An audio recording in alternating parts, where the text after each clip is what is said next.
आज हम बात करेंगे डायरिया के बारे में। तो डायरिया पाकिस्तान के अंदर बच्चों में होने वाली सबसे कॉमन बीमारी है और अगर दुनिया के एतबार से देखा जाए तो उन ममालिक जिनमें बच्चों के अंदर डायरिया की वजह से डेथ्स होती हैं, पाकिस्तान का तीसरा नंबर है।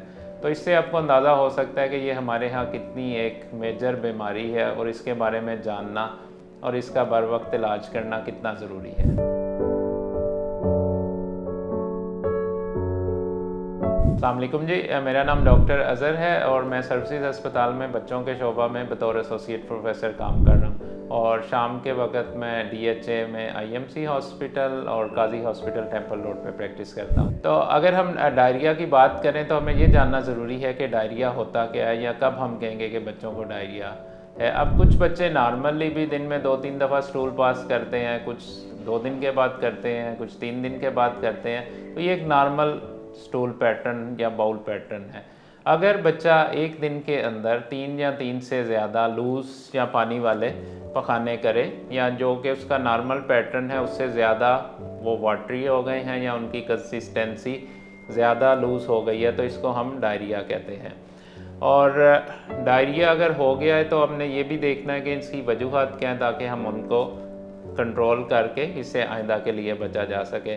तो हमारे जो डायरिया की सबसे कॉमन वजह है वो माँओं का बच्चों को दूध ना पिलाना, यानी कि ब्रेस्ट फीडिंग का ना होना। तो पाकिस्तान में तकरीबन 37% माएँ बच्चों को दूध पिलाती हैं, वो भी सिर्फ 6 माह तक। तो एक तो वजह ये हो गई। दूसरी वजह हमारे यहाँ साफ़ और शफाफ पानी की दस्तयाबी है। अगर हम स्टैटिस्टिक्स को देखें तो पाकिस्तान में सिर्फ 20% आवाम को साफ़ पानी की सहूलत हासिल है और तकरीबन 66% 66% लोगों जो घर में पानी इस्तेमाल करते हैं वो बैक्टीरिया के साथ कंटेमिनेटेड होता है। तो पानी का साफ़ होना बहुत ज़रूरी है।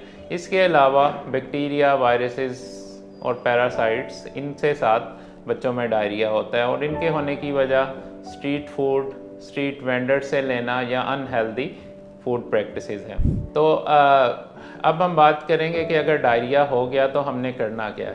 तो डायरिया अगर आपके बच्चे को स्टार्ट हो जाता है और सुबह का वक्त है या रात का वक्त है और बर वक्त आपके पास मौलिज मौजूद नहीं या हॉस्पिटल नहीं जा सके, तो आपको ये पता होना चाहिए कि आप करीबी फार्मेसी से ORS, जिसको हम ओरल रिहाइड्रेटिंग सोल्यूशन कहते हैं, वो लेके फौरी तौर पे स्टार्ट कर सकते हैं। और इसके देने का तरीका ये है कि आपने इसको छोटे छोटे घूंटों की सूरत में देना है। एकदम बच्चे को फीडर में डाल के बेहतर है कि ना पिलाएं, चम्मच के साथ पिलाएं। और अगर बच्चा उल्टी कर देता है तो आपने उस सूरत में उसको दोबारा पिला देना है, क्योंकि वो सारा ORS उल्टी नहीं होता, कुछ ना कुछ अंदर रह जाता है।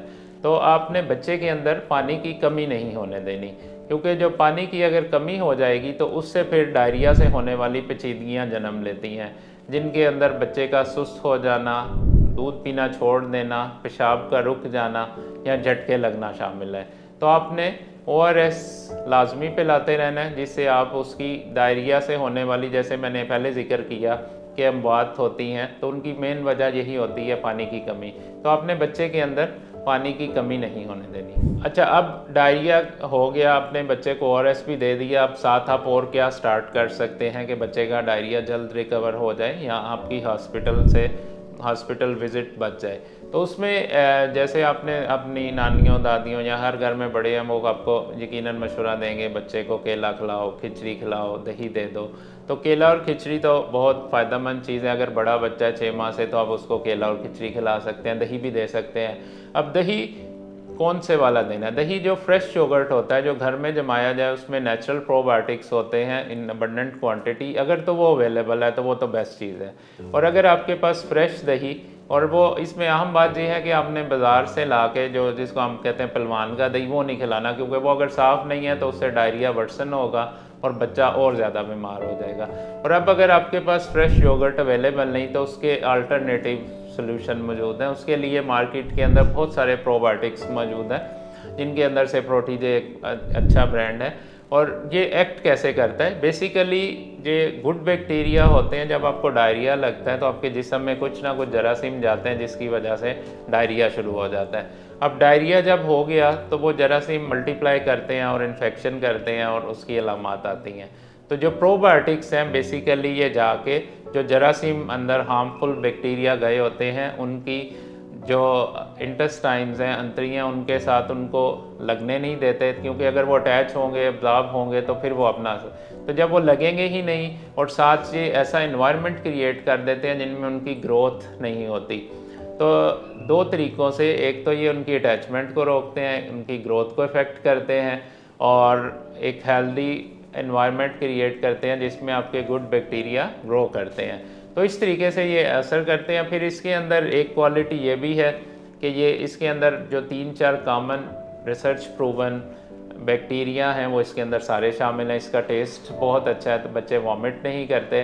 तो आप ORS के साथ बच्चे को प्रोटीन साशे भी डेली बेसिस के ऊपर स्टार्ट कर सकते हैं। और इसके साथ साथ आप बच्चे को, अगर बच्चा बड़ा सॉफ्ट डाइट दें, केला, खिचड़ी, तो अगर आप इन चंद हदायत पे अमल करें तो आप अपने बच्चे को एक तो सेफ़ रख सकते हैं और हो सकता है कि आपको शाम को डॉक्टर के पास या दिन में हॉस्पिटल भी विज़िट ना करना पड़े और इसी ट्रीटमेंट के साथ बच्चा 2 से 3 दिन के अंदर बेहतर हो जाए। तो उम्मीद है कि ये कुछ बातें आप इनसे मतलब गाइडेंस मिली होगी और ये आपको आइंदा आपके बच्चे में डायरिया होने से बचाएंगी भी, और अगर हो जाता है तो उसमें क्या करना है उससे बारे में भी आपके पास अब इंफॉर्मेशन है। बहुत शुक्रिया, थैंक यू सो मच।